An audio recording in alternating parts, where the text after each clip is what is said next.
That the yellow house was thrillingly affordable might have been a warning sign, if Eleanor had known how to read it. But she'd been desperate.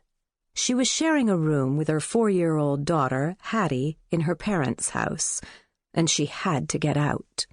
Her parents didn't want her to leave, but that was part of the problem.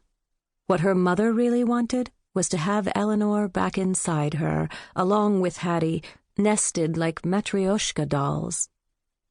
So when the neat bungalow came on the market, close to the school her daughter loved, Eleanor thought she'd made it up. A wish on a candle. The seller was a pixie-like blonde songwriter who was never there and was selling it as is. Another red flag. But Eleanor had never bought a house before, and the real estate broker had the air of an authoritative and impatient aunt, waiting for a decision. She tapped long nails on the steering wheel of her parked Lexus, while Eleanor gazed at the little house from the passenger seat. The sycamore in the yard had good roots, the broker said. "Won't someone outbid me?" Eleanor asked her. "It's too small for most people, and the seller thinks you're sweet. I think we can wrap this up if we do it now." The broker tapped the steering wheel. "You really think so?" Eleanor asked. "Look, do you want it or not? You're getting manna from heaven in your price range. What do you want, a burger?" What Eleanor wanted was to ask her father to come walk through the house, but the broker already didn't take her seriously because she had a streak of pink in her hair and a bracelet of vines inked around her wrist. She didn't want to be the hapless tattooed girl who had to call her dad. "No, I want the house," Eleanor said. "I do." "All right, then," the broker said, dialing her phone. The offer was accepted, and Eleanor promised her soul and her future income to the bank. It was a little dizzying. Her father raised his eyebrows at dinner. "Want me to look at it?" he asked. "When I've got it all set up," she said.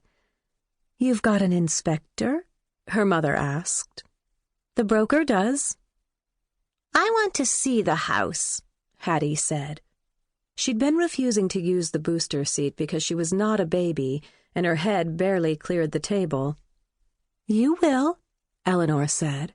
"You'll have your own room there." Her daughter eyed her. Eleanor knew Hattie was thinking that she didn't really want her own room, but she wasn't going to be caught saying it. "How about a real estate lawyer?" her father asked. "It's a very straightforward transaction," Eleanor said.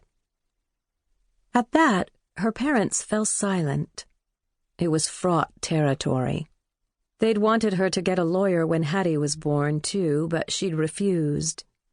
She had met, in her last year of art school, a boy as fierce in his independence as she was, and their friends had bet against the romance lasting 6 months.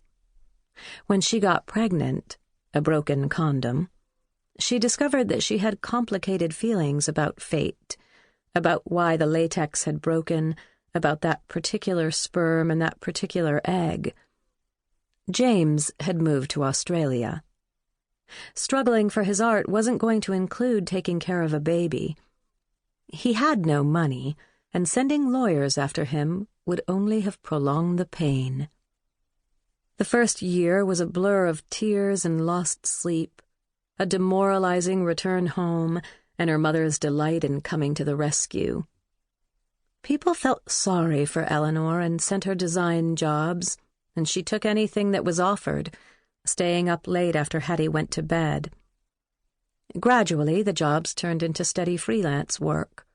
She had saved money, living with her parents for 4 long years, and she had inherited a little more from her grandfather, and now she was trying to regain her own ground.